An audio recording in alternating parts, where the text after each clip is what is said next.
Hello and welcome to a very special event here. Today is the inaugural all-you-can-board Hall of Fame ceremony. Coming to you live from Winnipeg, Manitoba, Canada. A nice warm -7 degrees Celsius today, December 30th, 2024. I'm here with Dylan and Braden, and I'm Carlo. And today, like I said, this is the inaugural ceremony. It's a big day, a very special event. How do you guys feel? Any nerves? I mean, how could you not? How could you not be nervous, right? No, I feel like we're gonna come to a really happy consensus and resolution for the games we pick. I feel like there'll be very little. I mean, who am I kidding? I was gonna say very little debate. There's gonna be a decent amount of debate. I feel like what's gonna end up happening is we're gonna get one game that we feel more confident about, and then the remaining however many it is that are getting inaugurated are going to have more discussion around them. But we'll see. That's my prediction. We'll see. Yeah, I think this video is a long time coming. 5 years of AYCB. I think it's the right time to start having a Hall of Fame, if you will. Yeah, and it probably makes a lot of people wonder, well, what does that mean? Exactly. What is the Hall of Fame? What does that mean for the way we're doing it compared to maybe the way other channels or other places have done it? And I feel like, Carly, you got some answers for us, don't you? I do. I've got some answers. So the one thing we want to start by making clear here is this is not the Board Game Hall of Fame. Yes, we're talking about board games, but this is the All-You-Can-Board Hall of Fame. So these are going to be games that are specifically very important to us, that we agree on, that are, this is going to be more personalized. We're not just looking back at chess and Go and all these, sort of classic. We're not necessarily talking about the most influential games. We're not trying to be objective. We come out here saying right off the bat that this is absolutely a very subjective list that we're going to be putting together, and the plan is to do one ceremony every year. And the exciting thing about this is that we haven't quite nailed down the criteria yet. So this first inaugural ceremony is going to include quite a lengthy discussion period where we each put through, we've agreed on some nominees in advance. We also came to the table with some secret nominees, and we're going to figure out together what our criteria is going to be, and then we're going to move on from there. So some not even logistics, but for those maybe wondering, since we're going to do this every year, we kind of discussed it, and I think what we're going to do is when we would normally do our top 50, around that time of year, December, January, that period, we will now be doing the Hall of Fame. And then if you're wondering where our top 50 are, or you haven't seen us mention another video or anything like that, that would be something that's now going to happen in the summer. And so it'll still be happening. We're just giving ourselves more time to do it. And the Hall of Fame is becoming our sort of end of the year ceremony, what gets inducted and that kind of thing. So Braden, why don't you want to start telling them a little bit about what it means to be inducted? What are some of the sort of perks or the rewards, the honors of being in the Hall of Fame? Yeah, and again, this is not something that we've kind of discussed, but not really in full. To me, being inducted in the Hall of Fame is a game that has stood the test of time, one that you can come back to over and over again, and often get a very consistent game experience, one that's obviously very enjoyable. And yeah, that's really what it means, I think, to me. A game that, again, you can just keep coming back to and continuously find some enjoyment out of it, whether it's something new that you're discovering, but that, I think, consistency, for me at least, as a judge, if you will, or as a nominator, is something that I'll be looking for sure. And of the games that will be inducted, what sort of status or rewards will those games obtain for us, Dylan? What will that mean for the games on the channel in the future? Right. Yeah. So the games that get selected are going to get special stylized B-roll. And if you don't know what B-roll is, it's basically all the footage you see of games that we've filmed that show the components, the pieces, the elements of how it plays. We're going to go above and beyond, and when I say we, I mean they'll probably end up being Braden, because Braden's the best at it. But I'm sure we'll all contribute.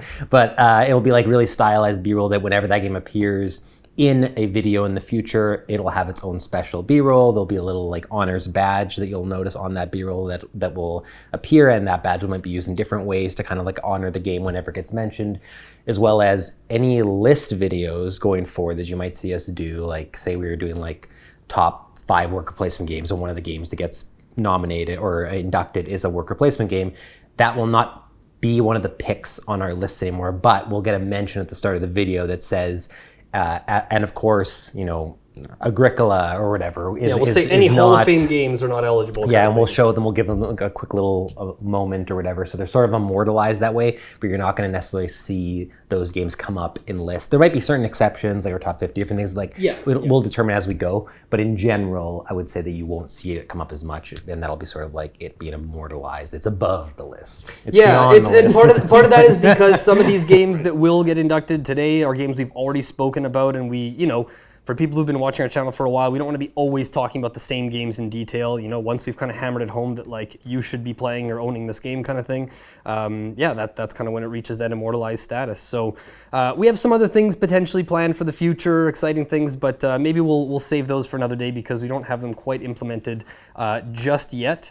The one thing I will say though is we plan to have a sort of Hall of Fame badge or sticker, some type of logo, so that when this game does get mentioned, we'll kind of have that badge kind of right on screen, or who knows, maybe we'll get it put on a box someday, right? Yeah. Maybe wishful thinking, but Publishers. Yeah. So I think, is there anything else you guys want to cover about what it means to be in the Hall of Fame before we start talking about our nominees here? I would just say that, at least for mine, I am viewing it as like everything Braden said, but within the confines, especially of like our gaming table, so to speak, in the sense that like that game might be those things that you mentioned, Braden, in general too, but I'm trying to think of it from the perspective of like what's a game that the three of us would like almost maybe it's that we never say no to, or we always know we can count on it, be a fun experience, or we expect to come back to at least once. Like it's a consistent mainstay, at one that we kind of like never really forget the rules because of it. Like, and maybe that's not so much of a criteria, but I just mean because of how often we've played it, how familiar we are with it. I feel like you kind of have to be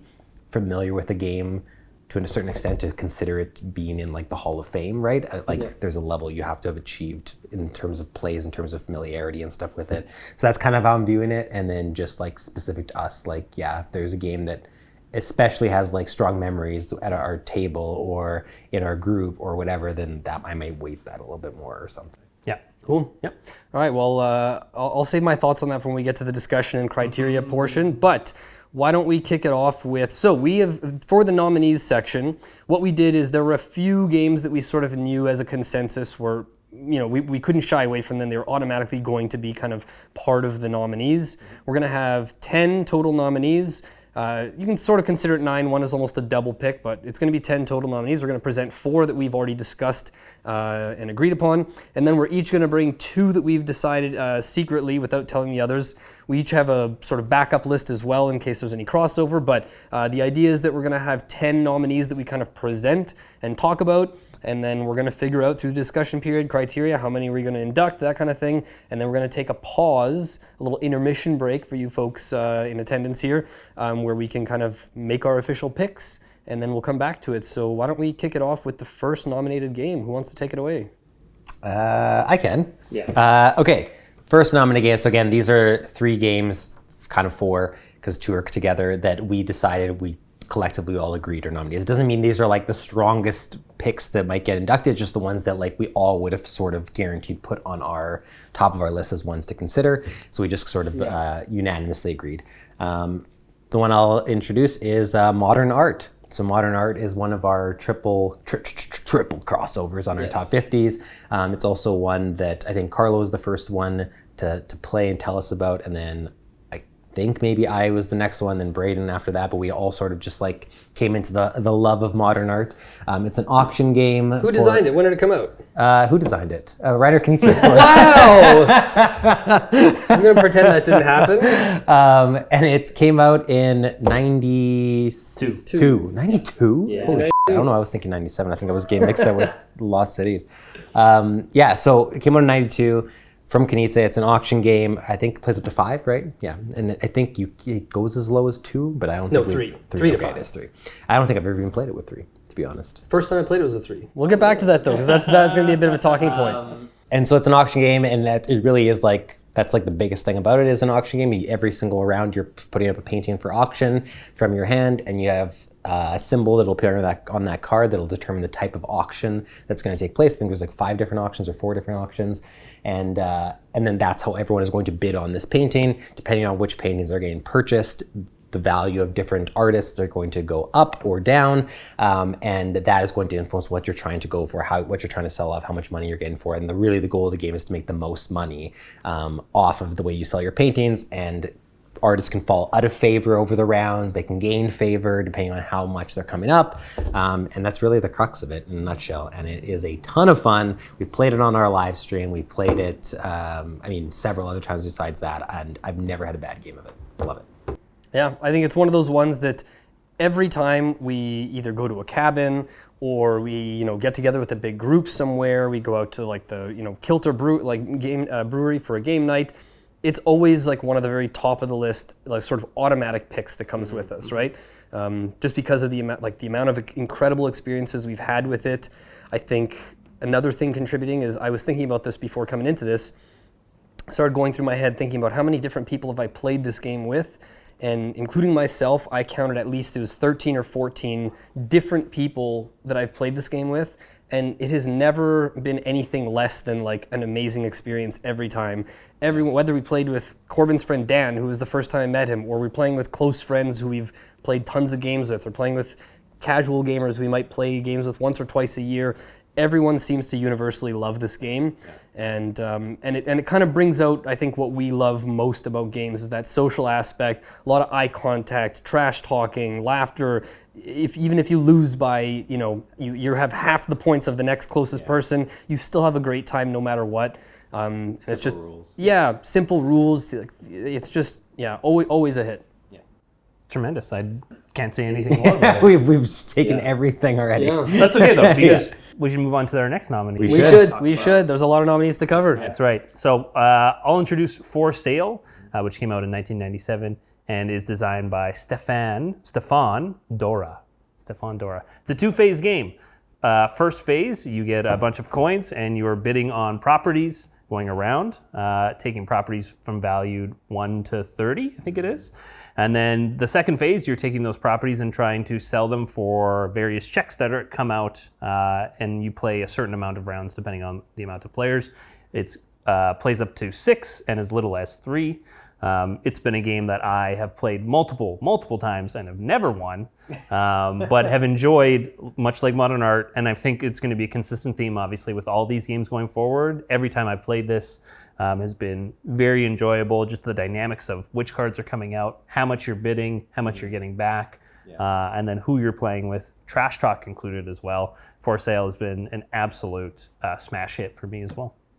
Yeah, and I forgot to say, but Modern Art we only tried for the first time about probably 4 or 5 years ago, and similar thing for Sale. I think I discovered it actually right around the sort of early pandemic times. I started playing a lot of games on Board Game Arena.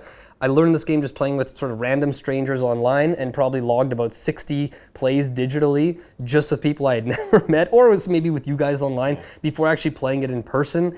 And at this point, I've probably played it over 100 times if you count physical and digital plays. And yeah, even though we saw all there is to see in For Sale probably by the 5th or 6th play, because there's not a ton of variability, there's no player powers, it's very kind of bare bones design, it still is just incredible at what it does and in such a short time. I don't know about you guys, I still think it's probably the best filler game ever designed. It's definitely up there. Yeah. Like it's just consistent, it's reliable.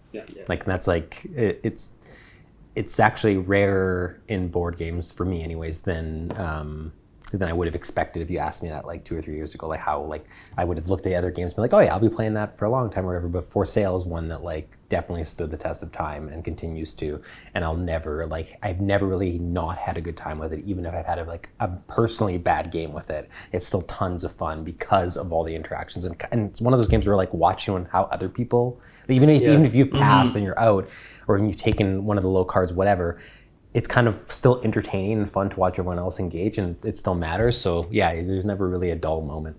Yeah. Love watching people just overpay for the 30 or making these high bids, and what are you doing? You're skewing the economy here or whatever. So, and I think both of these games already mentioned are games that all three of us own.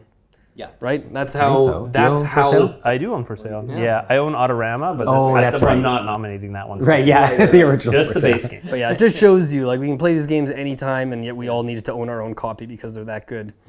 Shall we move on to our next agreed upon nominees? So this is kind of the double pick we're presenting, and it'll make sense why we're presenting them together. So this is Lost Cities, designed by Rainer Knizia, released in 1999, as well as Battle Line by the same designer, released 1 year later in 2000. Sorry, Schottentotten, you didn't make the cut. Neither of us have played Schottentotten. But so these are both card games. We'll start with Lost Cities. Lost Cities is a game that plays over 3 rounds with a deck of cards that has cards ranging from values 2 to 10, as well as these wager cards. And the basic idea is you are competing with the other player. Your turn is basically play a card, then draw a card, and you are playing cards to these different colors and rows, these different expeditions.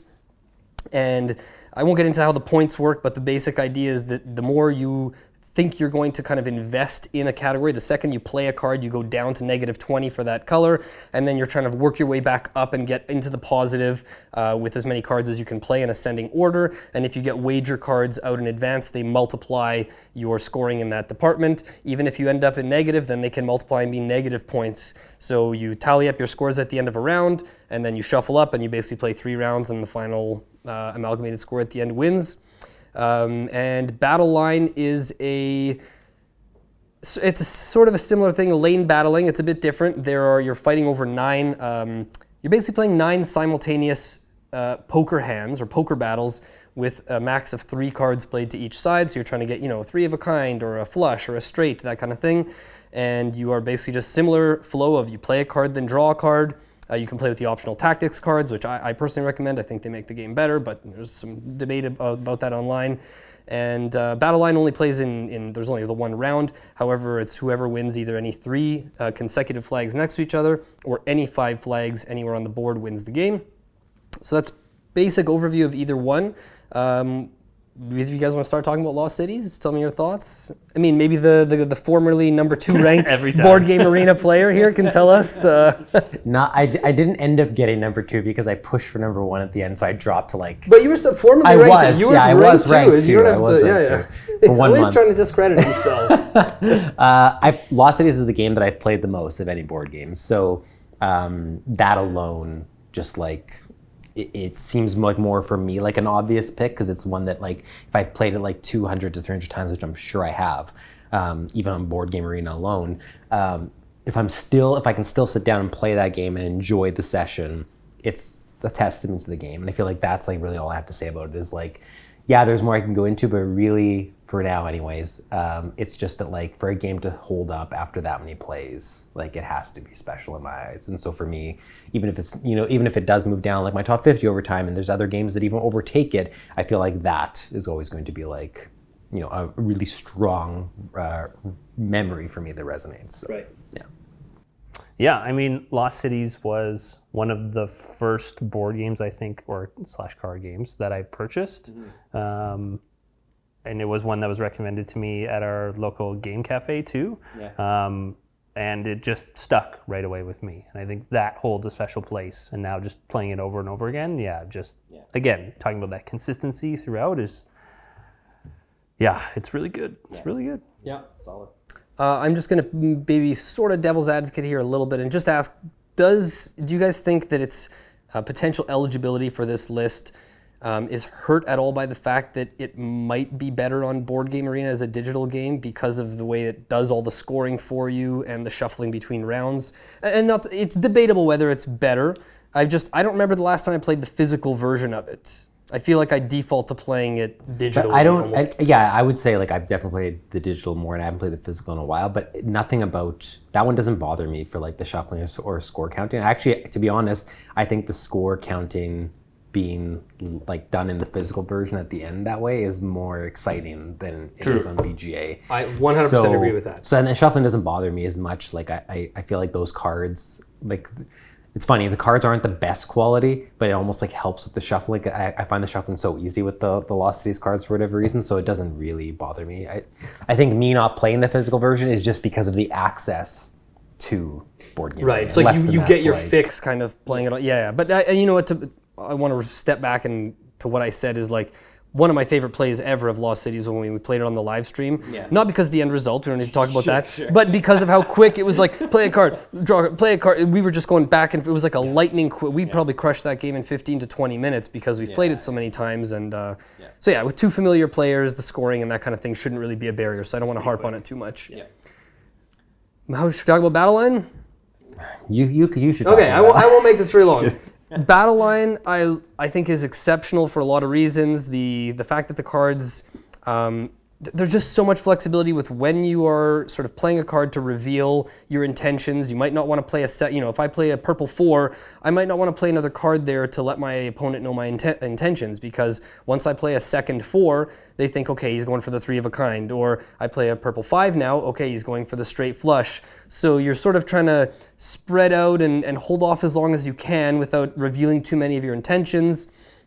I love that aspect, and because I tried to knock on Lost Cities there a little bit because I do prefer Battle Line as a game, I'm going to right now highlight my biggest complaint with Battle Line is that for a game that is rather simple, and once you know all this stuff, it's fairly smooth, there are tons of rules clarifications threads on Board Game Geek. Specifically around how some of the tactics cards work, because the rule book, at least in the old edition that I have, is so poor. There's a lot of things that aren't clarified in there, so I know some people have complained about, why do I have to go online to clarify this stuff? So that's one little knock on it, but otherwise, I've played this game countless times, I've lent it out to people, and it's just always a hit, and it's probably still my favorite 2-player only game that I've played. I do want to save my thoughts for this, for the discussion. Okay, all right. Okay, so now that's it. Those are our official nominees that we had agreed upon. So I would like to propose that we don't talk about the nominees until we've announced all of them. Okay. We go 1, 1, 1, Okay. 1, 1, 1, Okay. and then once we've agreed those are the nominees, then talk, because otherwise I feel like we'll talk a lot. We'll end up with this one game at the end that we haven't gotten to yet. And the only thing I'll say is when you present the game, designer and year of release, and then we'll move on. Right. So why don't you go first, and then Braden, and then me. We can go around like that. Sure, as long as you guys are okay with me getting the first free nomination, because there's no doubles. So like I said, we're avoiding doubles. So if Dylan mentioned something that Braden or I had, we are going to just go on to the next on our list, and we can mention that if we'd like. But why don't you take it away? And just a note, I am writing down all of the nominees on my phone. I am not texting someone. Sure. Maybe you should face Hey, the Reiner, phone. can you give me a... Okay, my nominee for the first AYCB Hall of Fame is going to be Patchwork, and that is I know that I don't know. I was gonna say I know that I think I have the strongest affinity for it, but that might not be true. I think both of you have strong ones, and Braden, you might even have a stronger one. I've probably played it the most out of us in the last 2 years because I play it so often. But for me, it's just like. I thought you were saving the discussion for after. Sorry, you're right. You're right. Yeah, sorry. Patchwork. I forgot. Uwe Rosenberg, and it came out in 2014. Uwe Rosenberg, 2014, Patchwork. Yeah. Immediately breaking his first rule. Sorry, I broke my rules. Go ahead. No, it's to you next. Me, okay. You know what? I'm going to nominate Colorado. Came out in 2003. Michael Schacht. Plays 2 to 5 players. All right. I am going to nominate Ink and Gold, also known as Diamant, co-designed by Alinar Moon of Ticket to Ride fame and Bruno Faiduti, released in 2005, and that is a 3 to 8 player push your luck game. Okay. I thought someone was gonna pick. Now I have 2 that I'm. You know what? I'm gonna go with the older one. I'm gonna nominate from 2011, designed by Donald Vaccarino, Kingdom Builder. Kingdom Builder plays 2 to 4, and that'll be my other nominee. So Patrick and Kingdom Builder. A Spiel des Jahres winner, which I guess we should have mentioned for some of the others if they were, but I remember all of them. Okay. Last you know nominee what? for you. I think one that might not make it this year. We'll see. But I think has a good shot though. From 2019, designers Alex Haig, Justin Vickers, and Wolfgang Worsch, Wavelength. Plays 2 to infinite. 2 to infinite, yeah. Why did I think that was a 2020 game? 2019. It was 2019, okay, cool. And I will nominate, I'm going to nominate Keyflower, Co-designed by Sebastian Bleasdale and Richard Breeze, released in 2012, a 2 to 6 player worker placement and auction game. Okay, so to there's all kinds of summarize, stuff. I've got we the have list. you I've summarize. got the list. Modern Art, For Sale, Lost Cities, Battle Line, Patchwork, Colorado, Ink and Gold, Kingdom Builder, Wavelength, Keyflower. Discuss. Can I just say something real quick? Yeah. I definitely saw Patchwork in Colorado coming. Colorado was on one of my short, that would have been my second or third nomination. However, I'm really, there's one game I expected one of you guys to... I have the same, I think we're probably thinking of the same game because I had it on my... Just say it real quick. Well, sorry, mine was The Crew. Oh, okay. I thought one of you guys was going to nominate Azul. Sorry, Azul's on my list too, and I came close. But I also suspected maybe Castles of Burgundy was going to make it had in. that on my I'm short list, surprised yeah. those ones didn't make it in. But I feel there's certain ones I just like. Well, yeah, we'll get into the discussion. But the ones I picked, I thought had the best chance out of all my options. But like The Crew is close. Yeah. And Castles of Burgundy, I was like, I know that I would put it on in the first year. I just don't think these two would put it on in the first year. And so I was like, maybe I'll save that fight for next year. Fair enough. Yeah. Okay, so why don't we enter? So what do you guys think? Like, do you want to get right into what do you think is sort of from your perspective? Because we all decided this in private. Mandatory criteria. Not to say that it is going to be, but we're all going to talk about what we think. Like, no, this is what I think has to be met in order for a game to be considered. We'll hash it out, and then we'll see which of these games do or don't meet what we agree upon. I'll throw out some thoughts, and I won't give my reason why. I'll just throw out some thoughts that I'm currently where I stand, and you guys let me know how you feel about it. I feel like we should only induct 2 games. I won't give any thoughts yet. I think we should induct 2 games, and I think that the game has to be at least 5 years old.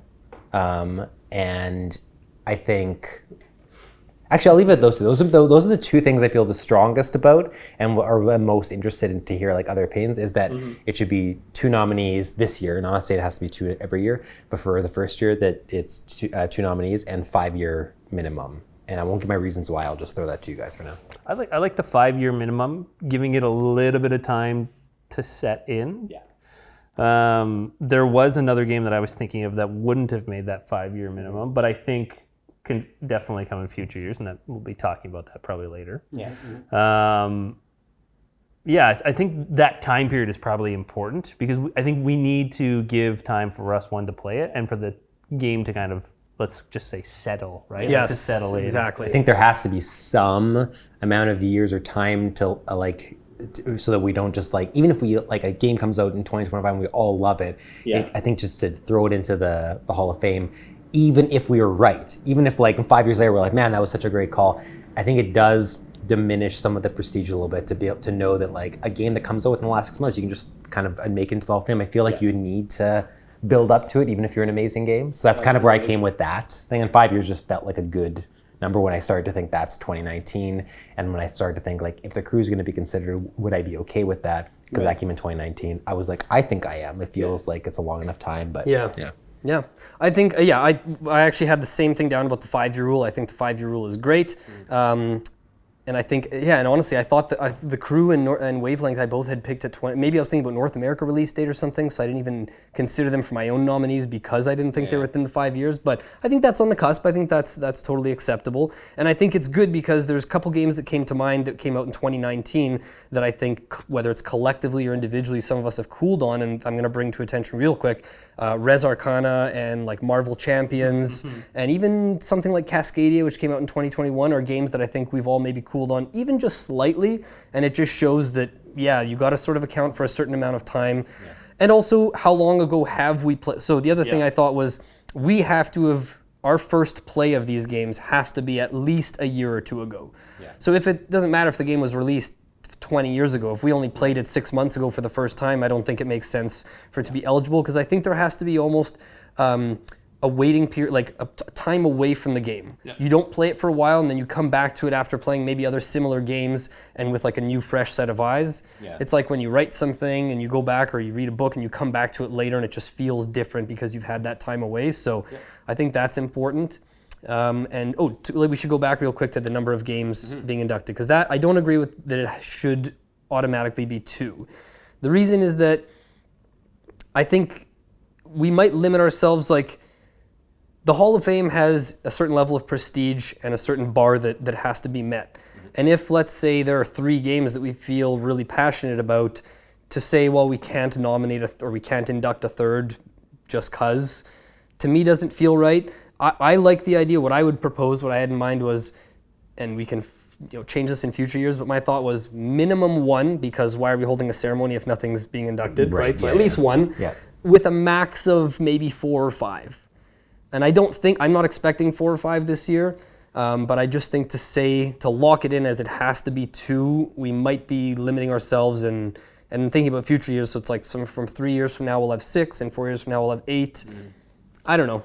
That I would be on board with the idea of minimum 1, max 3, because I just feel like 4 or 5, and this is me. This is like, I know this is a personal opinion, but even when like I look at other Hall of Fames and stuff, whenever they start to induct like 4 or 5 a year, even though I haven't watched it, so I'm using WWE as an example because I find their Hall of Fame the most interesting sometimes. Is just that like once you've pick the Hockey Hall of Fame. well, because I don't keep up with it as much, but like I just find that when you induct a lot in a single year, it sometimes makes so that in future years you just end up in making inductions. You're like, I don't know if that person is Hall of Fame. Like they're great, but like what is Hall of Fame should be a different tier. And for me, I feel like there's something about there being more of a challenge to limit it to 2 that just means that like, yeah, like I think of I think it's the Rock and Roll Hall of Fame. There's one that like, there's sometimes people that are like, this band should be in that Hall of Fame or whatever. And when they finally make it in, it's like yes, they were picked because, and like there's a bit more of like a prestige to being selected. And I just like the idea of if there's 5, it feels like almost our discussion is less interesting and things are less interesting because you're like, well, yeah, we have 5 spots, so we can give 1 for sure to this thing. Where if it's limited to like say 2, then suddenly you're like, oh, but is that going to be one of our first 2 picks? Whereas 5, you can kind of like be like, yeah, we can put that in. Like, I like the idea of it having to be a more grueling decision, at least for the first one. And that's why I kind of like what you said of there being a minimum max, because then like whether we land on 1, 2, or 3, for instance, in this first one, that still feels like a limited number that we had to like have a bit of a grueling decision with, and we had to say like, yeah, maybe not this year, maybe next year. And I feel like say something going up to 5 just takes that away. It makes it more of like yeah, like it'll get in this year, and next year like it'll probably for sure make the cut because 5 games can get in or whatever. So like that, I don't know. For me, I just think there's more like tension and drama around less picks. That's just makes it more interesting. Yeah, I agree. I like the 1 to 3 to be honest. For me too. Also because there's 3 of us. I don't know. Oh yeah, I guess. Well, and 3, like I said 4 or 5 is a bit of a stretch, but I think maybe we're all on the same page. Yeah, 1 to 3 might be the perfect spot because 3 is like when you have a podium too. End of a race, gold, silver, medal, bronze. Not that we are going to rank them 1, 2, 3 or anything, but why don't we say minimum 1, max 3 per year? Okay, so then why don't we have it be like the main? Like there could be other things, but like the main 2 that we always have to consider when we're nominating games and stuff is that 1 to 3 games is all that's going to make it in each year, and 5-year minimum is like the it has to be released at least 5 years ago. Another thing I want to propose though, or sorry, I was just gonna say you probably should have also played it at least 2 times. That's exactly what I was gonna say, but I was gonna say we have to have played the game at least 5 times minimum. Okay, sure. Yeah. Yes. Yeah. I would say. I mean, Each of us? Would you say? I think so, absolutely. Okay. Yeah. I mean, Hall of Fame. It automatically disqualifies a few of them. The Hall of Fame, I just think, I mean, I guess maybe if 2 people have played it like 20 times each and maybe one person has only played it 3 or 4, like maybe it's fine. I just think that there has to be a level of, these are permanent, like unless something whatever changes, we maybe leave ourselves open to this, but 99.9999%, this is a permanent, this is irreversible. Once the game is in the Hall of Fame, we can't later be like, oh, I wish we had played it a few more times because I maybe cooled on it a little bit. So maybe that's what makes the bar. It's not that I don't agree with you guys, because I do agree, but I'm so hesitant to put a play restriction on it only for the reason that even between us 3, like I don't play a lot of board games more than 5 times. Like in general. And so sometimes for me, there's certain games where I have to play it 10 times to know, like a GNC we're talking about, I'll have to play that so many times to know where I stand on it. There's other games that after 3 times, I'm going to play this every year and I love this game. And like, maybe like I just feel like there could be a cases to be made sometimes, and I don't think I have any this year, but like there could be cases to be made sometimes where in the discussion you could justify it, and to have not even be allowed to bring it to the table because I played it 4 and not 5, for instance. Fair enough. Like I just think we could say, like, I'm good with saying you have to have played it multiple times. Yes. It has to always be more than one for sure. Yeah. What if you really think that you played a game 3 times and it's Hall of Fame eligible, you better come with some really good reasons why. Okay, fair enough. And that could fair be enough. fun to like. Yeah. It's I true. agree. It's someone, true. right? Yeah. So how about, part of it I think then maybe, and this was another thing I want to bring up, is the rules I think have to have a certain level of not only like simplicity and clarity to them, but a certain amount of like the rules stick. As in, even if you've only played it maybe 3 times then, if you haven't met that 5 point mark, at least you can, you remember the game enough that if we were to play it, you don't need like a full rules refresh. Yeah, you might need a little reminder about the end game condition or little things here and there, but I think the rules have to be so ingrained that you feel when you're playing the game, you're focusing more on the decisions you're making rather than like grappling with the rules and how can I do, oh right, because of this restriction. If you don't feel that comfortable with the game, then maybe you're not confident enough to say it is a Hall of Fame game. Does that restrict us in terms of like how heavy a game could be? Or is that just a criteria that this Hall of Fame is likely going to be probably on like the lighter side of things because that reflects our taste as well. But I would also say then that would also add some prestige and gravity to a game, using these as examples because it's just easy to pull from, but like Agricola and Feast Froden, for instance, right? Like a game like that, or of that weight, I should say. Or Keyflower, which I nominated. Making it in also speaks volumes then potentially to like, for a game that's more complex, we feel confident of having played it enough, knowing enough, still feeling the same about it. Yeah, it's probably harder for those games to get in, but I feel like that's good. Yeah, like absolutely. You really have to earn it. Aspect of it, and that does, like you're saying, speak to our style. Like it's not that we don't like heavy games. It's just that like for a heavy game to be something that's in regular rotation, forcing getting tons of plays, it usually means like it resonated in a strong way. Oh, and I would say, I'm just gonna pick an arbitrary number on the BGG complexity scale, but games that go above, let's say like a maybe 2.7 or 3.0 kind of thing, generally we don't tend to like fully agree on a lot of those. On a lot of those games, once it goes above that, it's either one of us really likes it and the other 2 don't as much, or maybe 2 of us do and the other person doesn't. So I think again, if it's representative of us as a group, it's require a certain amount of hours of our limited time to play games together, it really has a higher bar to meet, and I think that's totally reasonable. Yeah, like, and for me, I think in general, and like I'm fine if you guys feel differently too, but like I love keeping less rules on entrance just for the sake of like having cooler and more interesting discussions in the future and stuff. But I think like the ones we've selected, like I would be totally fine if the only like hard rules were has to have been out for 5 years, have to have played it multiple times. We all have to have played it at least once, right? To like to even like I'd say at least twice. Oh, sorry, yeah, sure. Actually, that's great. We all have to have played it multiple times. Yes, yeah, exactly. Because otherwise, then we could be talking about a game that Brandon's only played once. He's like, I think I like, but I'm basically like deferring to you guys at that point, right? So I'm fine with those being like the 3 like hard rules, and then beyond that, it's like they're not rules. It's just that like if you're going to come to the table with a game you play 3 times, you better have a good rationale for it. Kind of thing. Yeah. So we need to play Blood on the Clock Tower. Yeah, exactly. You need to host some more Blood on the Clock Tower games for us.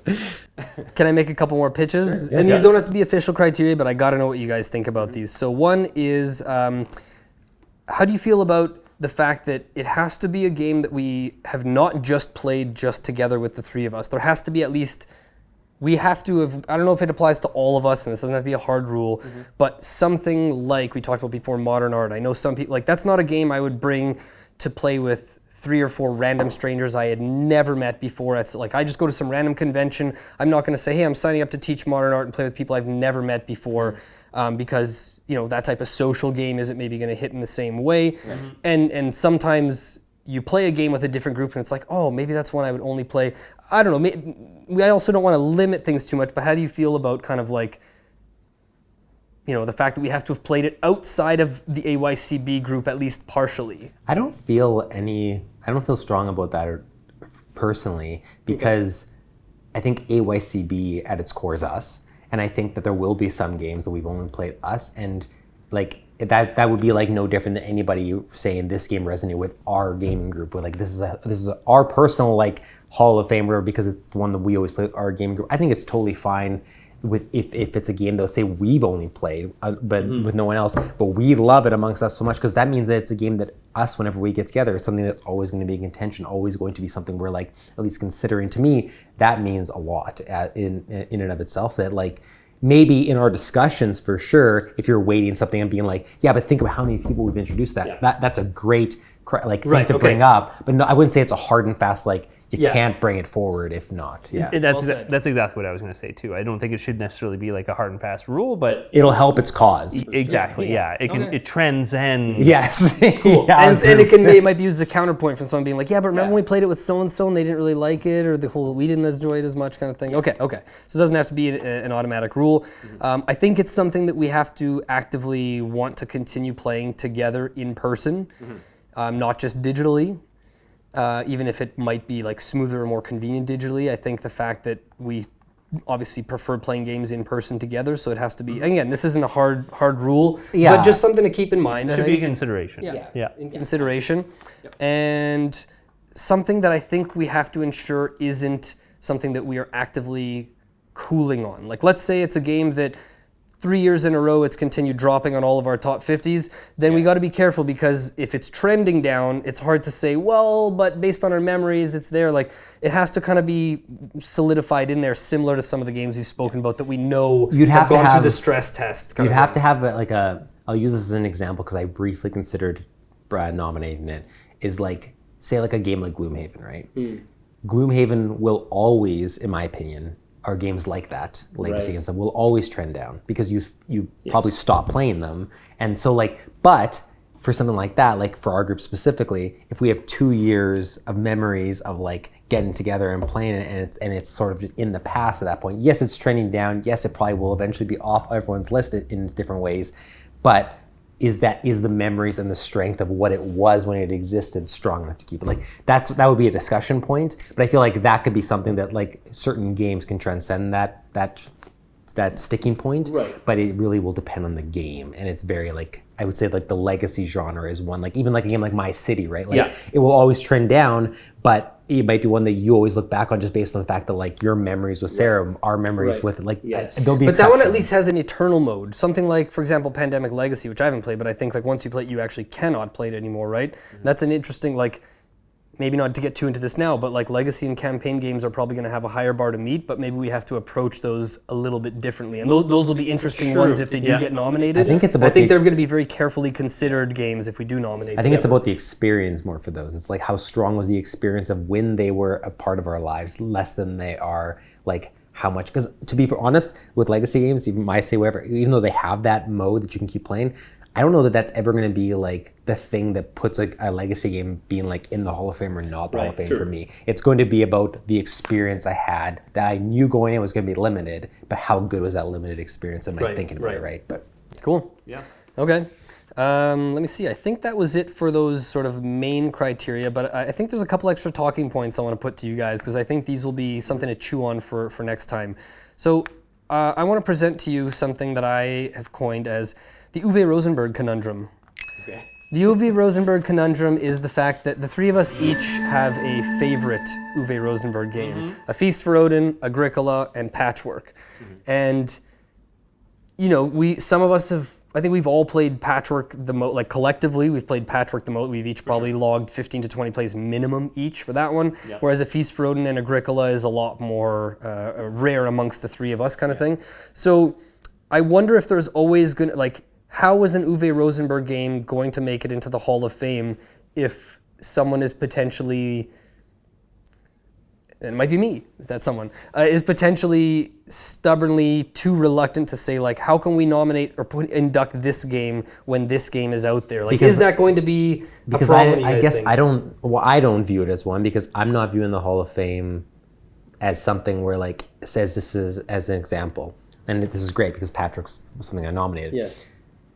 If Braden says it's his favorite Uwe Rosenberg game, it doesn't mean that because I have a different higher Uwe Rosenberg game that I can induct that one. We're not saying that the Uwe Rosenberg game that's in the Hall of Fame is the best Uwe Rosenberg game, because our criteria isn't, it's not the best board game. It's collectively amongst us, what do we agree is something we say, yes, deserves the accolade of being like amongst our channel, amongst the three of us, something that we put on a high echelon, right?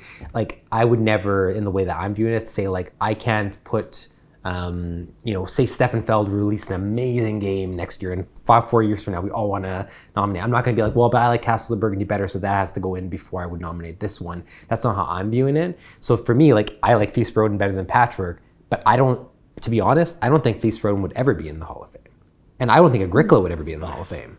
I don't think that Braden or me will ever feel the same about Agricola or that you do to ever get into the Hall of Fame, unless it's like 5-10 years from now. And I don't think you guys will ever feel like about Feast for Odin the way I do to ever be like, that is a Hall of Fame game. Right. And I feel like that's part of what makes the Hall of Fame so unique, is that it's three different people with three different opinions that collectively say this game deserves this special accolade. Right. Right. And I think that's why this discussion is so important, so that we're taking into consideration the weight and what each other's opinions are between those things too. Yeah. So that leads into my other point that I wanted to bring up is there any, and I don't know how I stand on this, so this is why I want to ask you guys, is there any sort of maybe added credibility or added clout that a game gets based on like a certain degree of longevity? Like, so let me give you guys, the three that have always come up in my top 50 that I like way more than you guys. Games like Agricola, Race for the Galaxy, and Carcassonne. Games that I think are probably, I don't want to say impossible for you guys to ever enjoy as much as me, but like if those games stay in my top 10 for 5 years, 10 years, 15 years, and you guys try them a bit more and you guys appreciate them and acknowledge they're kind of like, if you get to a point one day where you're like, okay, fair enough, it's a masterpiece, even though it's not for me, I missed the boat on it, whatever, different. Is there any shot of us even inducting a game like that? I think No. No. No, of course. No, I love this. I just think it's an interesting talking point. I think it's going to be harder for those games. It's going to be harder for games like, for me, for Castle of Burgundy, Feast for Odin, and Liberty. I'm looking at the top 5 games on my shelf there. Like Feast for Odin, Castle of Burgundy, and Libertalia are going to be games that will be really hard to ever make the Hall of Fame. But that being said, it'll be something where time helps, because the more you induct, the more you can now consider other options. There's new games coming out and stuff, but still. And there's more chance for you guys to have plays. I will always consider, like, if say one of you nominated Agricola, and it seemed like both of you guys were like, based on what we play, we'd agree on it.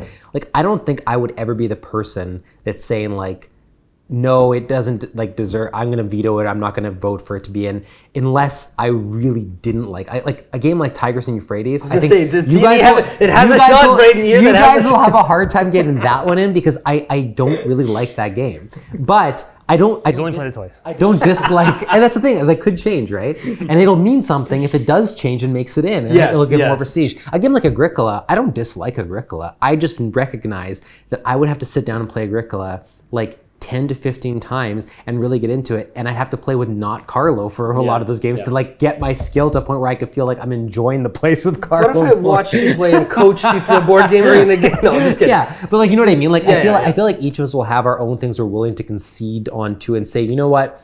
It's not even in my top 10, but based on the importance to our group, based on how many times I've played it in this group, based on like how much it means to you guys, I would agree that deserves to be in our AYCB Hall of Fame. Like, if two of you agreed strongly on something, I would hesitate to ever be the one to say like, no, because AYCB, that's 2/3 of AYCB. Yeah. You know what I mean? So I'm always going to weigh that. If you guys were like, we really think the crew needs to be in, like, that's a game where I could be like, I like it. I don't know that I put it in the Hall of Fame, but you guys are strong about it. I would agree with it. Right. Like, there has to be a certain level of at least appreciation or admiration for the design. At least it's not going to be something you actively dislike playing, or say like it's a poorly designed game. There's so many games better in a similar space, kind of thing. Okay.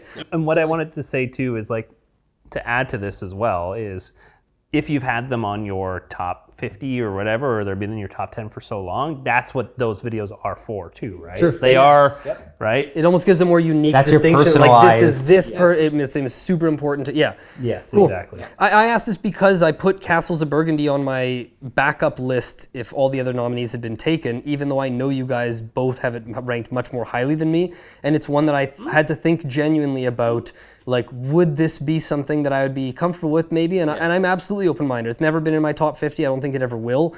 But it's a solid game that I don't think I would ever turn down playing. And again, not to get too much into that. Agricola is not in my top 50, but if you had nominated it, I would have been open to it being considered.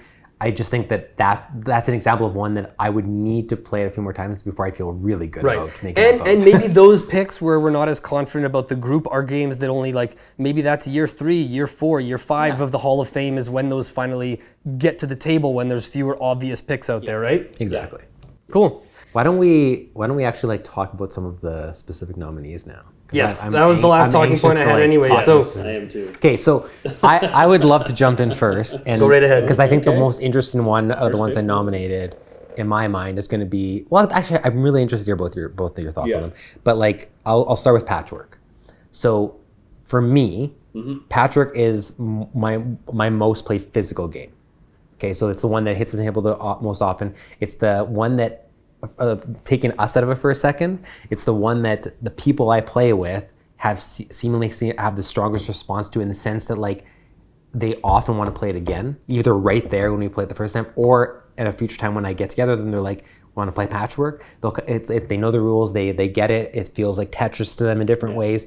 But the more they play it, suddenly something clicks, and they like get into it in a way that is cutthroat, and that ends up being like an unintentional maybe gateway to more board games, to like introducing more stuff. So for me, it's always been this game that like not only am I having so much fun with it, playing casually with someone for the first time, playing a tournament in the AYCB tournament, Cutthroat, it's also one that I haven't even had to do much, and I've like gateway gotten people into the idea of like exploring more games, which is kind of what we all want the hobby to accomplish in different ways, like is to get people to be more interested and be like, yeah, I'll try this, I'll try that. So it kind of checks all those boxes for me. And it's an Uwe game, which I think Uwe is a designer who deserves to be in our Hall of Fame. So it just checked all those boxes where I'm like, it's hard for me not to be like, why wouldn't it be in the first year? Like the more I thought about other games, it was just like, I would love an Uwe game to make in the first year, and it's the one that makes the most sense to me. It's the closest to being like a universal pick that we all at least agree that like, it's a game that even in the polyomino space, like spawned more games from Uwe, let alone other people being like, trying to jump on that train and stuff too. Yeah, so, I was gonna say that's a big thing in its favor for sure, is the fact that it kind of, there were lots, plenty of polyomino games before it, but they were a lot like longer ago. And that kind of definitely kick-started like this mass, like there have probably been hundreds of polyomino games since Patchwork. It's been out for over 10 years why now. Why don't you mention how many times you've bought Patchwork as a gift? How many copies of Patchwork have you purchased? Honestly, at least 5, if not 6, I would say. And there's so many versions of Patchwork now because how mainstream it's getting. And what I wanted to say though, before we get too far into this too, is what do we want before we like go to the official like a nomination and stuff like that? Do we want to end up with a list of 5 potentials, and then those 5 are the ones that potentially get nominated? Why don't we see if we can come to an agreement, and if not, then we might have to hash out the final details behind the scenes during our intermission. Let's try. Let's try to get to 5, but let's not say how many 1, 2, or 3 are going to get picked from those 5. Yes. No, we won't. The official decision. Like the official decision I think will happen afterwards. But I agree, a short list should be determined. Okay. By the end of this too, for sure. So yeah, I mean, Patchwork, echo everything that you said, right? Like just how straightforward it is, but how cutthroat it can be. The physical aspect of putting it together. I think it's the balance of like a really inviting theme that seems casual on your first play, but has more to dig into, which I just think is like, it seems like a thing that most games should have, and not all of them do, and that finds a way to strike that. It's extremely innocent the first time you play it, but then eventually you're looking at, okay, how many buttons am I going to be getting? Am I going to be behind this one person? What's like 6 tiles ahead, and can I block my opponent from getting that because I really want it and stuff like that. Time versus space versus economy kind of thing. You have all these different considerations. The one thing I'm going to say, just because I gotta get in here because there's a lot of praise going around, is when was the last time either of you suggested playing Patchwork, either with any of it? Like, I haven't played Patchwork in person with either of you in probably at least 2 years, maybe 3, probably more, 3 years plus.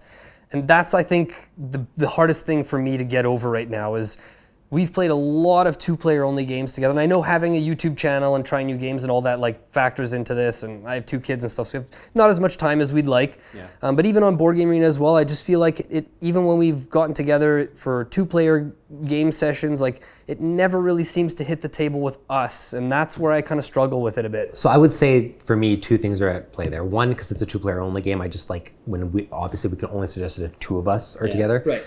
2, Or I always forget it's on BGA. Like I honestly would have ongoing games going of it, and I did for a while when that tournament was happening. It reminded me it was on BGA. I always forget it's on BGA, and so that is it's not really me not wanting to play. It's me forgetting I can like boot up games of it. Okay. And for the in-person thing, it really just like when's the last time we played? Like, and they're not ideal at that count, but like when's the last time like us 3 got together and played like a lot of games in our top 5s or suggested like Modern Arts maybe not ideal at 3. For Sales maybe not ideal at 3. Lost Cities, like we haven't really suggested. Battle Line, like I've had it. I remember it being suggested a couple times, and mostly introduced me to it or tried to get me into it. I feel like a lot of our favorite games in general, because we have 150 games in each of our collections and stuff, and we're on a YouTube channel, we just don't often suggest. So like I'm not viewing it from that perspective too much, because even a game like Keyflower, my number 1 of all time, I haven't personally suggested we play it since the last time we went to the cabin.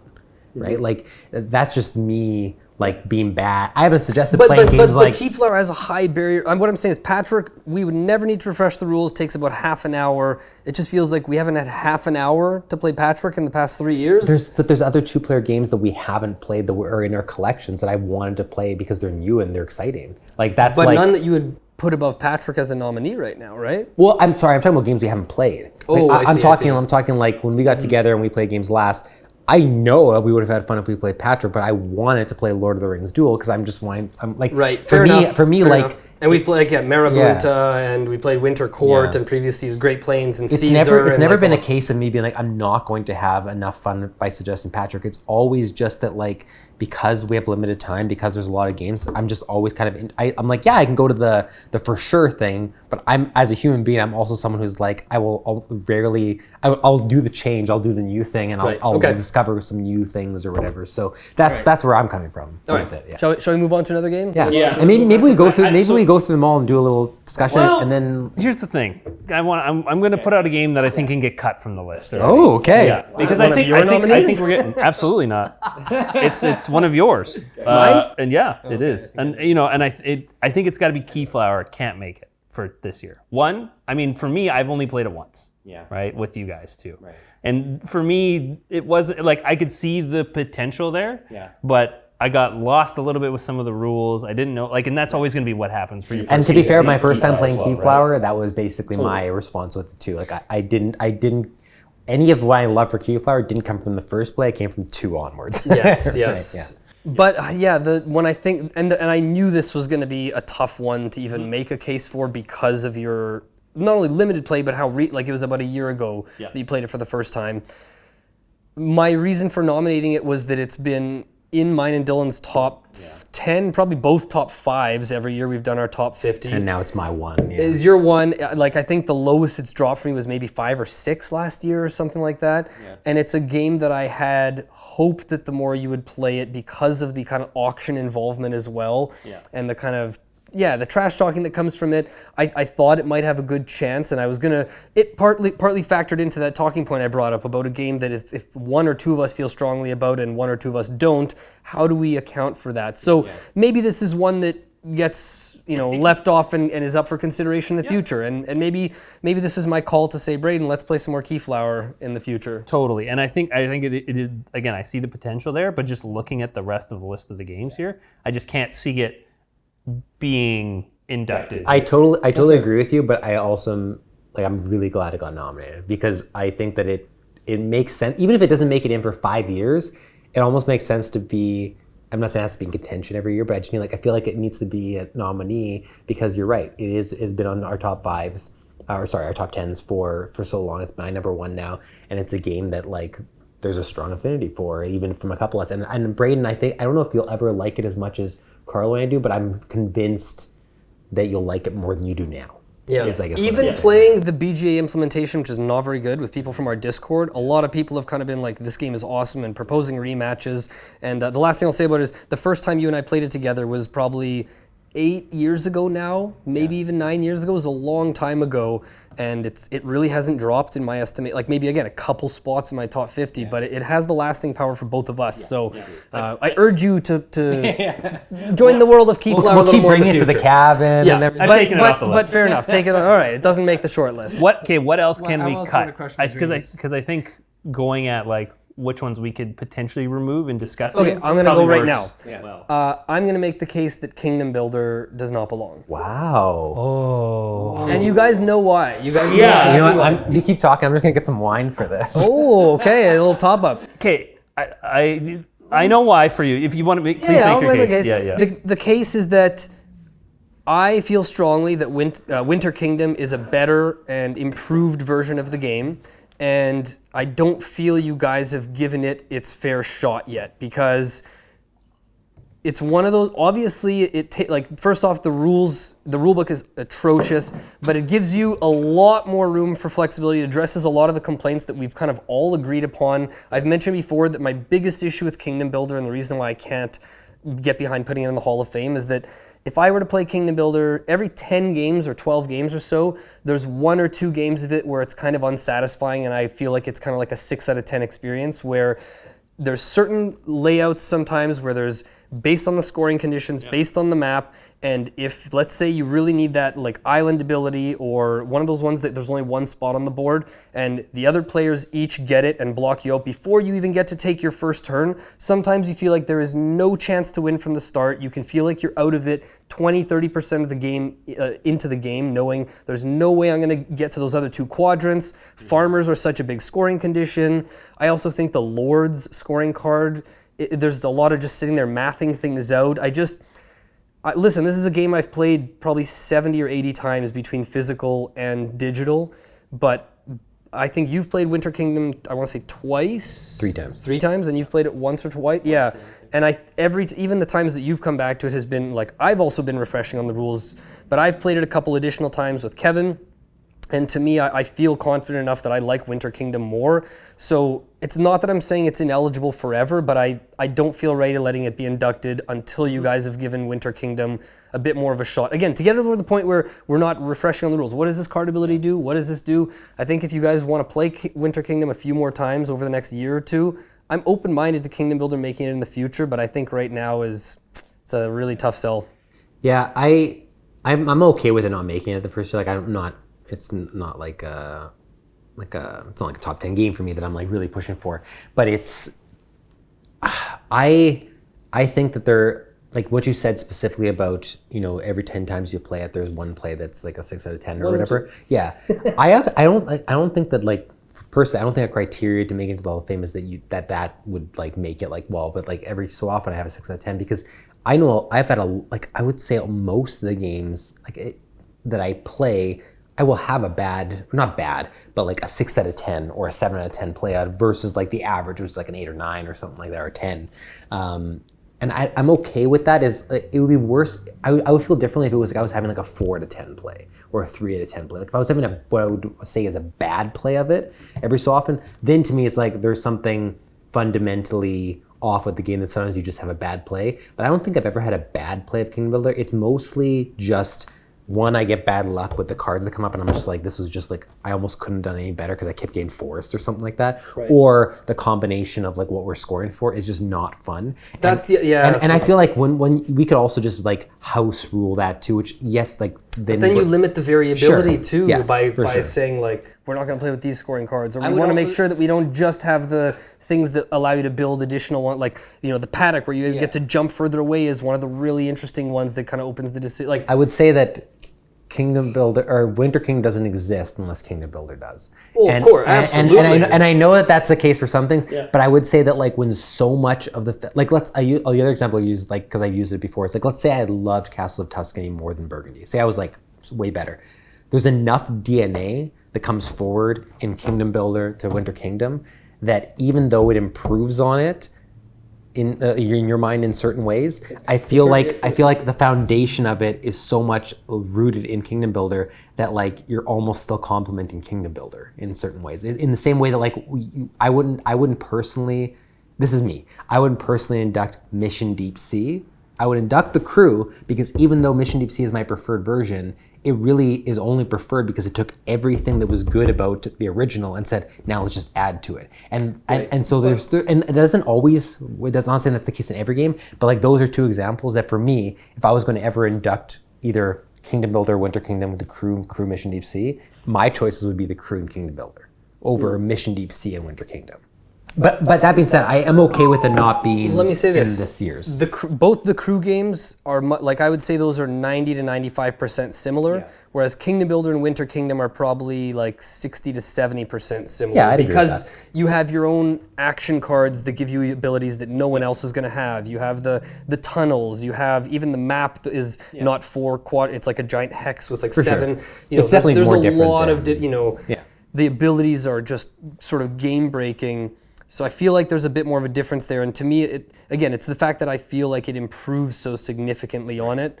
I'm okay. The last thing I'll say is, if it was on Board Game Arena, Winter Kingdom, I don't know if I would ever play Kingdom Builder on Board Game. Sorry, maybe not ever, but I would choose Winter Kingdom on Board Game Arena over it every time. The only reason I'm still playing Kingdom Builder these days is because, I rarely get to play Winter Kingdom in person. Sure. Yeah, I'm okay with it not being on this year's. I think I'd agree with cutting it. That being said, I will probably push for it in some future years over Winter Kingdom, but more for the legacy aspect of it. But I'm going to push for us to play Winter Kingdom more. Sure. It's gone off the list. Off the list. Okay. Is there here? We each chopped a Yeah, game. I'll off chop it? one. Yeah. I'll propose chopping one because I wouldn't. You guys might put it on, but I wouldn't, and that is Colorado. Yeah. So Colorado, I propose to cut off only because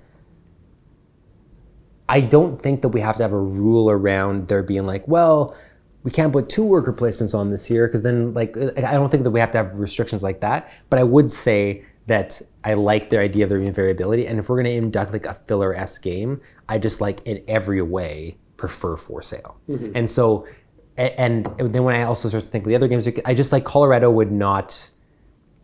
I will never love Colorado as much as you guys do. I would not vote for it to be in the Hall of Fame if you guys felt really strongly, because I know we have great moments of it on our live stream. Yeah. I've had really good plays of it. It's just never one that I'm super excited to play in the way that you guys are. Like I find that the itch that gets scratched for you guys playing that game, I just get better from other games and stuff, those tough decisions and whatnot. So that would be my vote to cut, but I would like, with the caveat being that like I'm not closed off to that being in the Hall of Fame. I just don't necessarily think year 1 is what I would say for Hall of Fame. As someone who nominated it, I can definitely see it. When we were discussing prior to recording, it was like my dark horse. Yeah. Like my last It's a good edition. nominee. I really But like I it think- as a nominee. I think it did resonate between us, and again, I'm fine cutting it, but I just wanted to say and give it its due, that it being a filler really works in a different way, obviously, than for sale, but it does fit that same kind of niche for sure in playing it. Sure.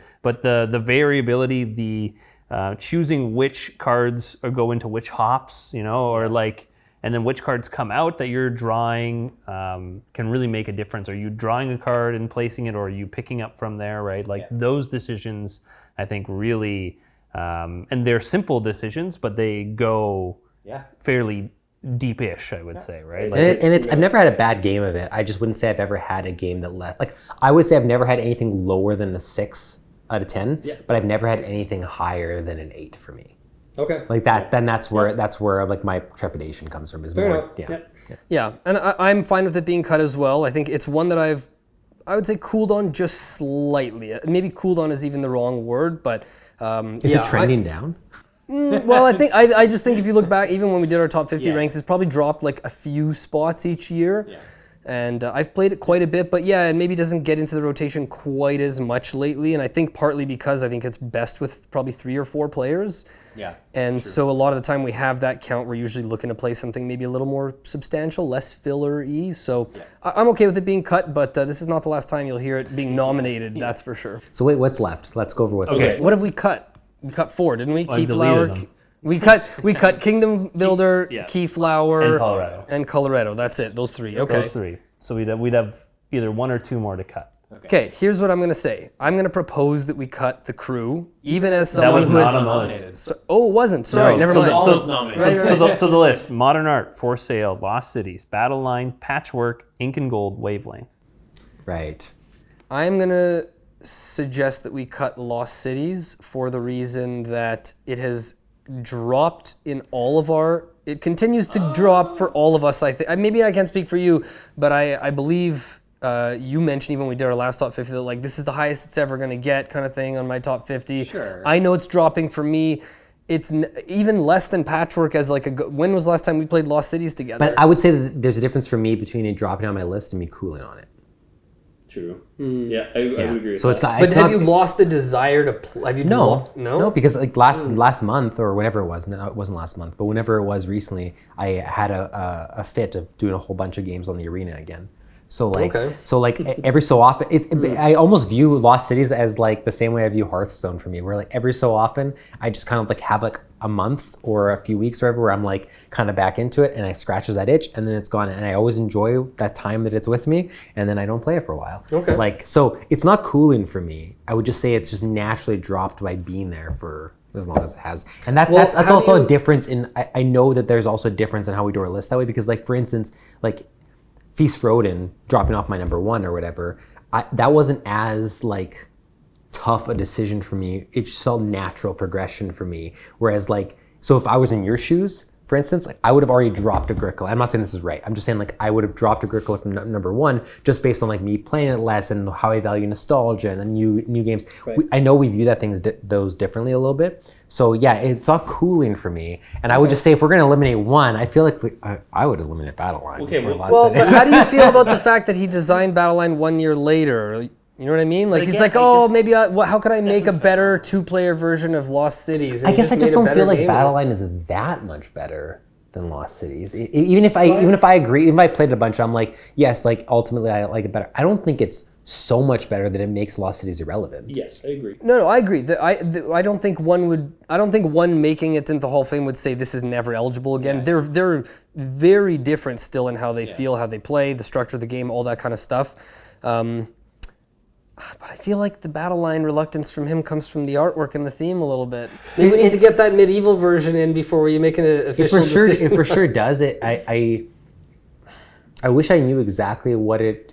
There's something about Lost Cities that just plays more fluidly, is the best way I can describe it. Where like games, and I don't mean that necessarily only like that it goes quicker. I just feel like I've gotten to a place with Lost Cities where I know the strategy, and at the level that I know it, I'm not saying I'm excellent. I just mean like I know what I'm looking for and how I'm playing.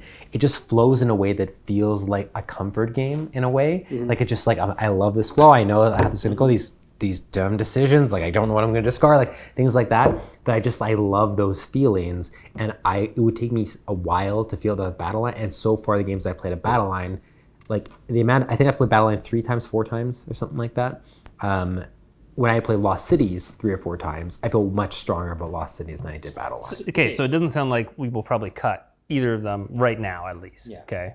Sure, let's move on to talking about a different game. What about? We haven't really talked much about Wavelength. I was gonna say Ink and Gold. that those were actually the two that I was Okay, gonna bring why up. don't you take away Wavelength since you nominated it? Yeah, I mean, I'm not gonna propose to cut Wavelength. No, of course. don't be No, I'm saying crazy. vouch for it.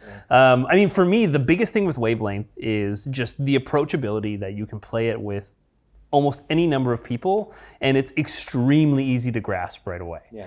You know, I played this just recently over the holiday break with multiple family members of various ages, and it immediately makes sense to them with just even if they watch for a couple rounds, right? And they're able to see and grasp what's going on. You can play it cooperatively. You can play it against on teams if you want to too, right? Like it's very quick, and I think it is even started to transcend like just the board game sphere as well, right? Like I had one of my cousins saying that, oh, she saw this game on TikTok. Like, can I play it with you I guys? saw it on TikTok And too. I was like, absolutely, right? Like that.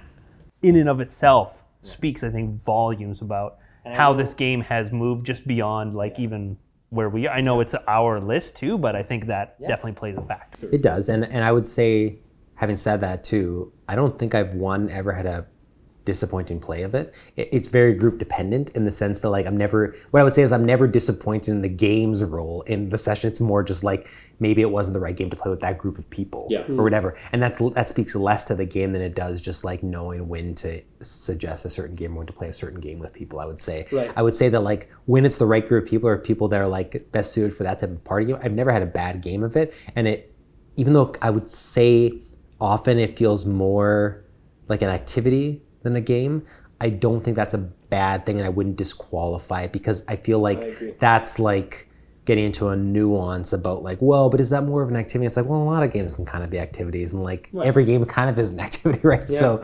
So like I didn't think of it to nominate it. I wouldn't have expected it to be nominated, but when you nominate it, I was like, honestly, like it kind of makes sense at the very least as a nominee because. I feel like even at my birth we played it again, and it was a great. So I was going to say too, anytime that we've gotten together, like with a large group of people, that game has come out almost every single time. It's true, and I borrowed from Carlo a whole bunch. It's the one I don't have that I constantly borrow from him. So, it's not a bad nominee. It's the only reason it wasn't on my list of nominees is for some reason I've had it ingrained in my brain that it's a 2020 game, and I was feeling really strong about the 5-year rule. Otherwise, it would have been one of my top nominees. When this comes out, it's going to be 2025. It's true, but either way, yeah. I like Wavelength. I realized when we were thinking about potentially doing our top 50 games, like, and I was thinking about it's a game that has continued rising in my estimation, which usually doesn't happen for like party games. Yeah.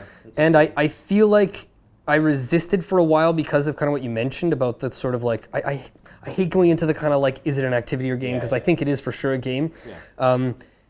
But it feels like the party game that was designed for me or for people like me or us. And I think obviously as people who watch the channel, we love to talk. We love to talk to each other and get into details and the minutia of everything. Yeah. And this is a game for people who want to overthink things and talk about why on this scale it's here for like 10 or 15 minutes when Rolly proposed the clue of what is it? You're on a bus in Japan and it's not quite rush hour yet. And we went, wow. So why did he pick Japan and why is it not quite? He didn't say it isn't rush hour. He says not quite. What time of day is it? What's the difference in culture in Japan?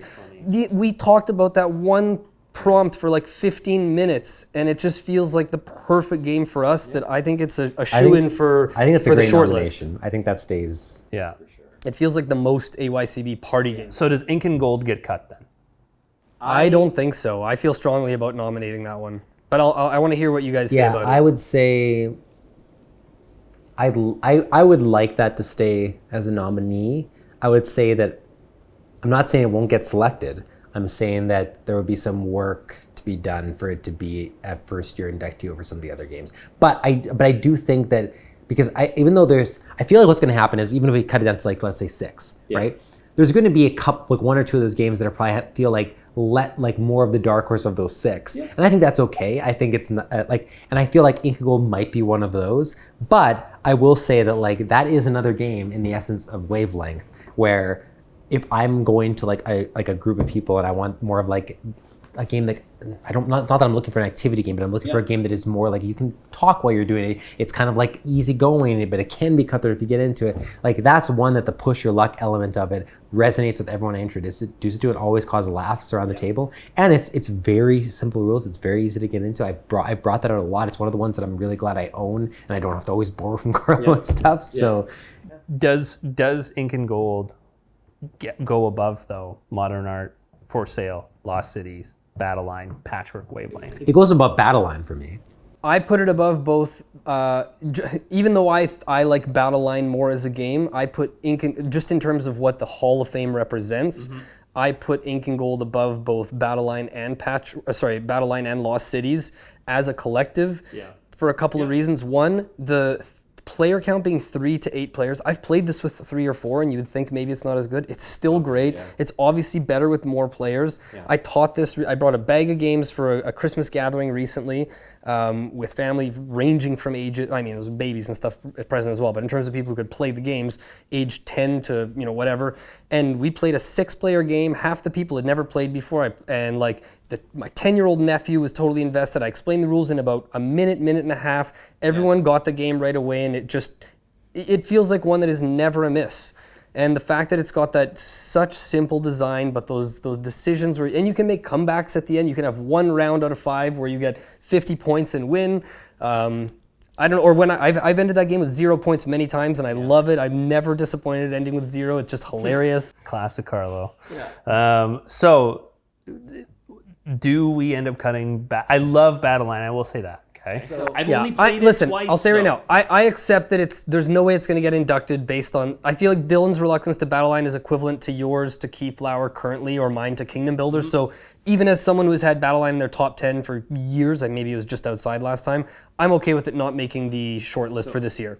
But only under the condition that Lost Cities also isn't in there. Because I feel like there's unsettled business there. So I would, my suggestion was going to be that we nominate officially 6 nominees, and it was Modern Art, For Sale, Patchwork, Ink and Gold, Wavelength, and Lost Cities. Those are the 6 nominees. I would feel like, I'm not saying that they all, and whether we pick 1 or 3, that's to be decided, but I just mean like those would be the 6 we're technically really pulling from.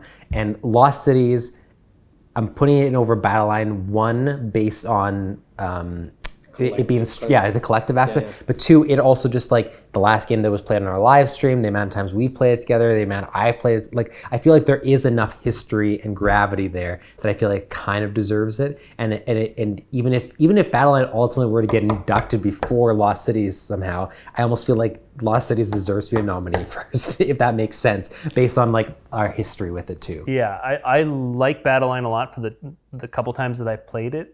But I think I would need to play it many, many more times to really dig into it a few more. I think it's got a really good chance, for sure. There's no doubt about it. Yeah, in the future. That's right. Sure. And I think that, again, that collective is probably what. Yeah. Okay. So if I were making it, if I had to cut it down to 5, that 6th game that would get cut off at the bottom would either be Lost Cities or possibly Patchwork. But if you guys feel too strongly about eliminating either of these, I'm okay with going with 6. I just think it's more prestigious to go with 5. But you know what? Like then we're not gonna pick 6 or 5. It's just nominees. It's great. All right. I feel very strongly about Patchwork for sure. Me too. Okay. Yeah. And I think we both agree about Wavelength and Ink and Gold. And Ink and Gold, and we For Sale obviously and agree Modern about Art. For Sale and Modern Art. Yeah. Okay. Let's do it. I think we should Those do are our 6 6 nominees. Yeah. Okay, so the official 6 nominees. Name them off. Modern Art, For Sale, Lost Cities, Patchwork, Ink and Gold, Wavelength. And we're saying that 1 to 3 of these games will get inducted. We'll discuss in the break, and then I guess when we announce, we'll say how many games are getting in, and then that's what they are. We'll do it. We'll do it in a certain way. Yeah. All right. So we've hit, I believe, somewhere around the hour 15, hour 20 mark. Seems like an ideal time for an intermission. Feel free to use the restroom. Go grab a drink. We're gonna straighten up our ties. Yeah. Be sure to tip your bartender. Help yourself to any refreshments. I'm gonna down my second glass of wine. If you didn't realize, we're getting drunk, Walker. This is vodka. But we're going to hash out some discussions behind the scenes, and we'll be back shortly to reveal the official first inductees to the inaugural AYCB Hall of Fame. The nominees for the All-You-Can Board Hall of Fame Class of 2024 are Modern Art, 1992, Reiner Knizia. Patchwork, 2014, Uwe Rosenberg. For Sale, 1997, Stefan Dora. Ink and Gold, 2005, Alan R. Moon and Bruno Faduti. Lost Cities, 1999, Reiner Knizia. Wavelength, 2019, Alex Hay, Justin Bickers, and Wolfgang Warsch. The first inductee is Modern Art, 1992, Reiner Knizia. The second inductee, For Sale, 1997, Stefan Dora. the third inductee, Wavelength 2019, Alex Hay, Justin Vickers, and Wolfgang Warsh. 3 inductees in year 1. Let's all take one of them, and we can kind of like, because we've already discussed like a lot too, like on camera, like some of the rationale. But if you guys are okay with it, I'll take Modern Art. Take it away. Okay. So Modern Art, I feel like, was the one we came in with the best chance, like collectively thinking that was going to make it, not only based on how high it was on all of our top 50s, but just the sessions we've had with it, the reliability of it, the fact that it's a Knizia game, and I think having a Knizia game in the Hall of Fame in year 1 makes a lot of sense. And just like the longevity of it. Like it's a game right now in this very moment. If you guys, even at 3 players, are like, let's play Modern Art, I'd be like, yeah, like I'm down. Even if that isn't my ideal player count, there's just something about that game that is so exciting to hit the table every time, and so much fun every time we hit the table, that it would just seem like the no-brainer and the easiest one. So I feel like I could have been swayed if there was other ones that deserved it first, but it just never stopped feeling like the right choice for like the first pick we were going to make. So I agree. I think it opened all of our eyes to what auction games can be. And from the moment I first played it, going to a cabin with some friends, and we brought out, I think we played 20 different games, and it was the only game that we played twice because we were just so fascinated. It sunk its hooks into us right away. And I asked myself right after that first play, is this the greatest game ever? and while I don't think it is number 1, I think it fully deserves its spot in the AYCB Hall of Fame. Yeah, there's no doubt about it. I think it was a slam dunk. I think we weren't even considering removing it at all throughout the process, and it really represents, I think, everything that we talked about during the discussion period about that consistency, coming back to it, the depth of gameplay that you have too, is just and those memorable moments as well. Yep. Absolutely. What about For Sale?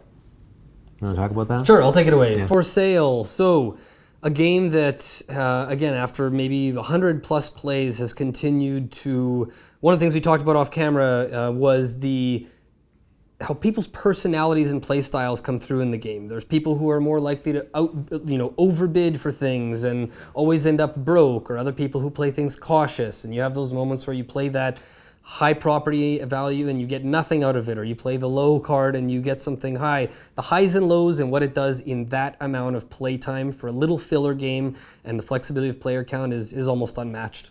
Yeah, the 2-phase of like knowing what you're going to be bidding and like how the dynamics really change of like what properties are out there, right? Is it 5, 6, 4, 3, like, or is it a 28 and then a 5, 6, 4, right? So now you're just bidding so that maybe you just don't want to take one of those, or maybe you're like, you know what, I'm just going to, this round is kind of forfeit. However that plays out, those dynamics shift with every single game of For Sale, and that's kind of why I keep coming back to it. Yeah. The only thing I'll add is that I think it's also very fitting and appropriate that one of the first inductees is a game with 2 phases.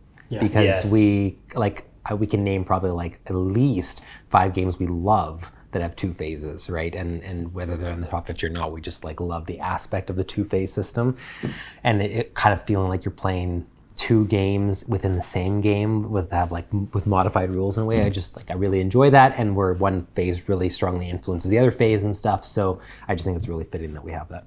Yeah. Yeah. It also helps that it comes in a travel size box. Yeah. If you get the travel edition, Exactly. can't go wrong. Yep. And then finally, Wavelength. Wavelength, a party game that is, like we discussed before, accessible for so many different people, but again, creating those moments consistently, game across game, memorable moments that stick with you throughout, not even just when you're going to be playing the game, but you're thinking back, reminiscing on those times, and getting you talking, right?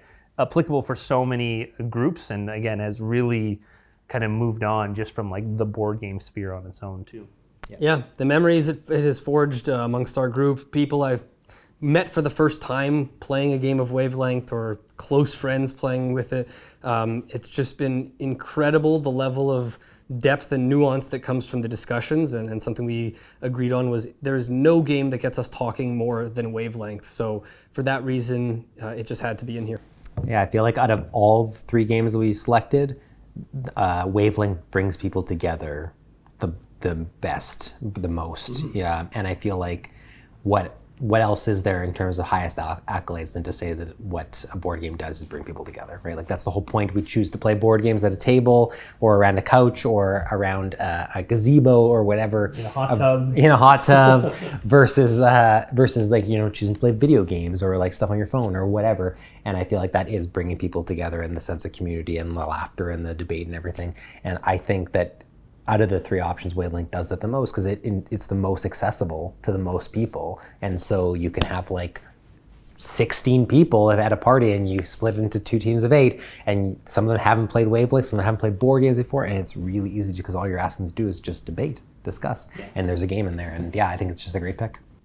Awesome. Yeah.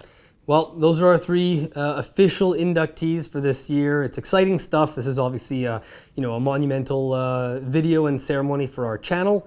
And I'm excited about what the Hall of Fame means for the channel going forward, guys. I don't know about you, but even just, when we get excited about games in the future, there's always the thought of, is this Hall of Fame potential? How many more years before it, even gets in, And special, thanks and a lot of credit to the nominees that didn't quite make it in. Not only Patchwork, Ink and Gold, and Lost Cities, who were in the short list there, but even the other 4 as well. Yep. And I would say also big credit and go in the comments. One of the things I asked you to go in the comments for, go in the comments and give some thanks and some props to Carlo for coming up with the idea for the AYCB Hall of Fame, because it was his baby, and it's finally realized. And I know how great it is when you have some idea and it comes to fruition. And it took a while, but we got there. And this is like now our end of the year tradition. So go in there, give Carlo some props in the comments for conceptualizing this, and also go in the comments and let us know. We would love to see this grow in so many different ways in the future. We have ideas of our own that we're not going to discuss here right now. But if you have ideas after having watched this, you're like, if they would do this next year, if they would add this next year, in terms of like presentation, in terms of stuff we include, throw those in the comments. Obviously, we won't do another one of these until next year, but it's something we'll definitely read through and consider and think of ways to elevate to the Hall of Fame in future years too. Yeah, well, thank you for the shout out first off, but as with everything we do on the channel, it's a total team effort, and credit to you guys and thank you for embracing the idea, and also like we all contributed to this equally. It's something we've all kind of embraced, so yeah, thank you very much for that. And before we wrap up, I think the last thing we want to touch on is, are there any games that either of you didn't nominate for a specific reason, you think it didn't meet the criteria, whatever, that you think have a very strong shot of making the Hall of Fame in the future? Things that people are maybe wondering at home, how come this game didn't come up? I think for me, one that comes to mind right away, and wasn't even in my short list because I haven't played it enough personally, is Raw. I think there's so much raw potential there. You only nominated so you can do that pun. Don't even. That I think that there's just, I think if I play a few more games, like that can easily kind of creep up into there, or just rocket up to there. Yeah. Rocket. Thank you. Any others? I'm going to keep them secret for now, but Raw is, I think, the standout one for me. Yeah. The only ones I'll throw out there, and I won't do discussion points, I'll save for future years, is I would say that I think that there's a great chance that games that Castle of Burgundy, Azul, and Quest for El Dorado could make it. And I would say I could make a good argument for all of them. So maybe I will do that in future years. We'll see. Those were all on my short list of nominees that might have snuck in if you guys had taken all of my picks. And I had 2 in mind for this, and you already said one, which was Raw. The other one is Through the Desert. And the reason why I didn't nominate either one is because all 3 of us have only played each of them for the first time about a year ago. So even though they've made incredibly strong impressions, work well at variety player counts and all that, they just haven't been put through the stress test enough yet for us to feel comfortable saying they are Hall of Famers. But we love them. They'll be talked about a lot more on the channel, and there's a good chance they'll be nominated in the future. Otherwise, thanks so much for spending some time with us for this brand new Hall of Fame ceremony that you'll now see every year. And look forward to what the inductees will be next year. And look forward to all the new B-roll that you'll be seeing for these games and stuff like that going forward, and the accolades they'll receive. Yeah, there's some other exciting things planned for it too. So yeah, thanks for watching. Cheers, gentlemen. Cheers. Congrats. Congrats to the games. Almost 5 years of AYCB and now an official Hall of Fame. See you next time.